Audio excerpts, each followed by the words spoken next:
Warahmatullahi wabarakatuh. Jumpa lagi teman-teman semuanya dengan saya Ahmad Fathaila di channel NLP Spiritual Motivasi. Dan pada video kali ini saya akan membahas tentang apa itu NLP atau Neuro Linguistic Programming. Mari kita bahas secara mendetail dan mudah. Namun sebelum berlanjut, silakan Anda subscribe terlebih dahulu bagi yang belum, dan bunyikan loncengnya supaya Anda bisa mendapatkan berbagai macam notifikasi dari video-video saya yang terbaru.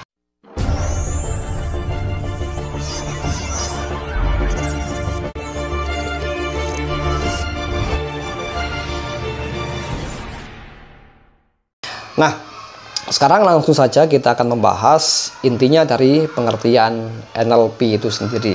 Nah, di sini jika Anda melihat gambar di layar ini, Anda melihat ada syaraf ya atau neuron, ada gambar orang-orang sedang berkomunikasi dan ada orang sedang memanah. Nah, ini maksudnya apa? Terkait pembahasan kita hari ini tentang Neuro Linguistic dan Programming. Nah, sebetulnya pengertian dari NLP itu sendiri adalah menyangkut tentang syaraf kita, menyangkut tentang bahasa yang kita gunakan atau pola-pola bahasa yang kita gunakan, pemaknaan yang kita gunakan, dan pemahaman yang kita gunakan dalam kehidupan sehari-hari, sehingga menghasilkan suatu program atau menghasilkan suatu dampak, yakni berupa emosi atau perasaan, reaksi, sikap, tindakan, dan kebiasaan kita sehari-hari seperti itu. Nah, pertama kita akan membahas lebih mendetail tentang neuron atau syaraf.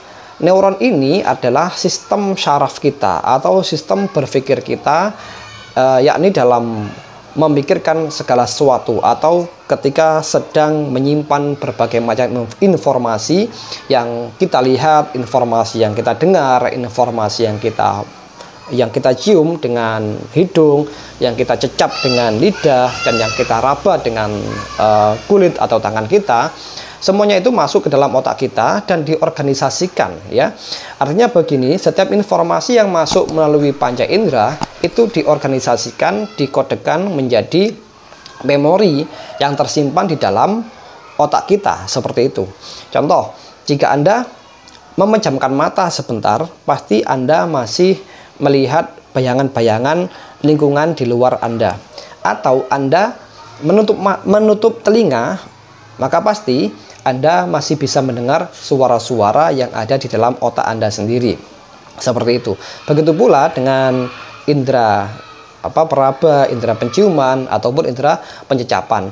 Yang mana semua itu adalah pintu masuk informasi dunia luar kita yang masuk ke dalam diri kita, kemudian kita simpan di dalam otak. Seperti itu. Itu adalah sistem syaraf kita yang fungsinya adalah menyimpan berbagai macam informasi yang masuk ke dalam diri kita atau masuk ke dalam otak kita. Begitu.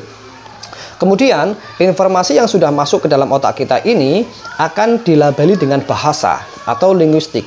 Artinya apa? Ketika kita melihat sesuatu, maka kita memberikan suatu istilah.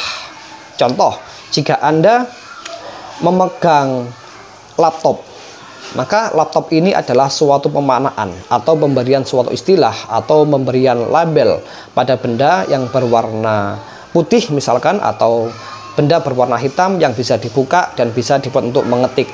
Ya, itu adalah suatu labeling atau pemberian suatu istilah.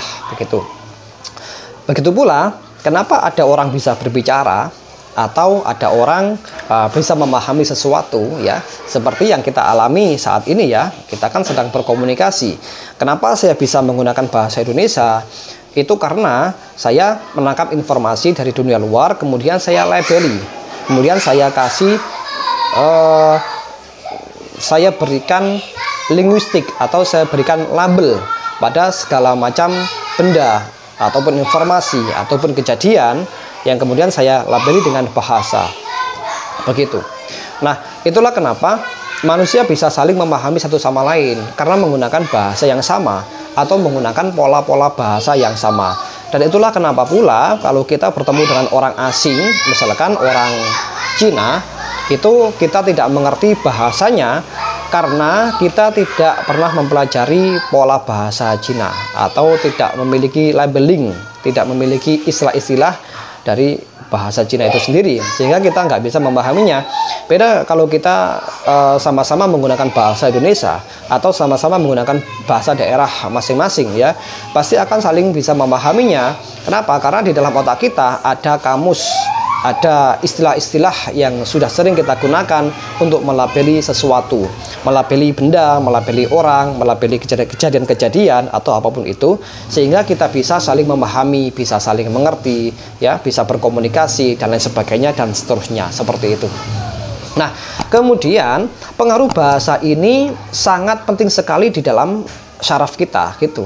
Kenapa? Karena antara bahasa dengan syaraf ini nggak bisa dipisahkan, selalu saling terkait, ya. Sebagaimana yang Anda lihat di sini, ada neuron dan linguistik ini memiliki tanda hubung kecil. Nah, ini menunjukkan antara keterhubungan antara syaraf dengan bahasa itu tidak bisa dipisahkan. Yakni setiap kita berbahasa atau menggunakan pola-pola bahasa tertentu, menggunakan pemahaman tertentu, kita pasti melibatkan sistem syaraf kita untuk berpikir, begitu. Nah, dengan kata lain, di saat kita berpikir, di situ pula kita sedang berkomunikasi, ya kan? Entah itu berkomunikasi dengan diri sendiri ataupun sedang berkomunikasi dengan orang lain. Pasti kita melibatkan sistem syaraf kita dan melibatkan pola bahasa, begitu. Nah, kemudian apa itu programming? Nah, sebetulnya programming ini sebetulnya adalah dampak dari neuron dan linguistik, seperti itu. Coba Anda lihat di sini pengertiannya, ya. Dampak dari berpikir, yakni neuron, dan pemanaan, yakni linguistik, yang berpengaruh pada emosi, reaksi, sikap, tindakan, dan kebiasaan kita, seperti itu. Jadi gini, di saat kita berpikir, pasti kita menggunakan pola-pola bahasa, ya kan? Nah, di saat itu pula akan langsung berpengaruh kepada emosi kita, perasaan kita, reaksi kita, sikap, tindakan, dan kebiasaan kita, seperti itu. Jadi itu saling keterhubungan antara kita berpikir, kita menggunakan pola bahasa, dan perilaku yang kita lakukan. Itu saling terkoneksi, saling keterhubungan. Dan itulah kenapa pula di dalam NLP ada asumsi yang mengatakan antara pikiran, tubuh, dan tindakan itu adalah satu sistem yang saling terkait satu sama lain, tidak bisa dipisah-pisahkan. Nah, jadi itulah pengertian dari NLP atau Neuro Linguistic Programming itu sendiri. Nah, kemudian pembahasan berikutnya adalah tentang definisi NLP secara istilah, ya. Kalau tadi itu secara kata per kata atau secara bahasa. Sedangkan kalau kita menyelami NLP lebih jauh, maka kita akan menemukan suatu arti bahwasanya NLP adalah suatu teknik untuk mengkodekan bagaimana manusia mengorganisasikan pikiran, perasaan, bahasa, dan perilaku mereka agar memberikan hasil sesuai keinginannya. Jadi intinya NLP itu gini, teman-teman. Di saat kita belajar NLP, kita itu sesungguhnya ingin tahu bagaimana caranya merubah perilaku kita, merubah tindakan kita, merubah hasil sesuai yang kita inginkan. Dengan cara apa? Dengan cara kita merubah bagaimana kita mengorganisasikan pikiran kita, merubah bagaimana cara kita berpikir, merubah bagaimana cara kita merasakan atau beremosi, merubah bagaimana kita merubah bagaimana kita berbahasa atau mengubah pola-pola bahasa yang biasanya kita ucapkan. Akhirnya adalah akan berdampak pada perilaku kita, juga akan mengalami perubahan, sehingga hasilnya pun akan berubah sesuai dengan keinginan yang kita inginkan, seperti itu. Nah, itulah sesungguhnya NLP. Jadi sebenarnya kalau kita belajar NLP itu tujuannya adalah untuk merubah perilaku sebetulnya, ya. Nah, di sini tujuan belajar NLP itu adalah untuk mengubah perilaku. Yakni kalau kita perilakunya kurang produktif, maka kita bisa menjadi lebih produktif, seperti itu. Misalkan kalau kita tidak bakat dalam olahraga tertentu, kita bisa belajar NLP, kemudian kita memodeling orang atau meniru orang yang ahli di bidang olahraga, kemudian kita terapkan pada diri kita, sehingga apa? Di saat kita melakukan suatu olahraga yang tadinya kita nggak bisa, tiba-tiba kita mengalami kemajuan, ya, mampu untuk melakukan suatu olahraga yang kita inginkan tersebut, begitu. Dan tujuan lain di dalam belajar NLP adalah untuk meningkatkan kualitas hidup kita minimal 2 kali lipat. Kenapa? Karena kita mengalami perubahan perilaku, sehingga hasilnya pun akan lebih baik daripada sebelumnya.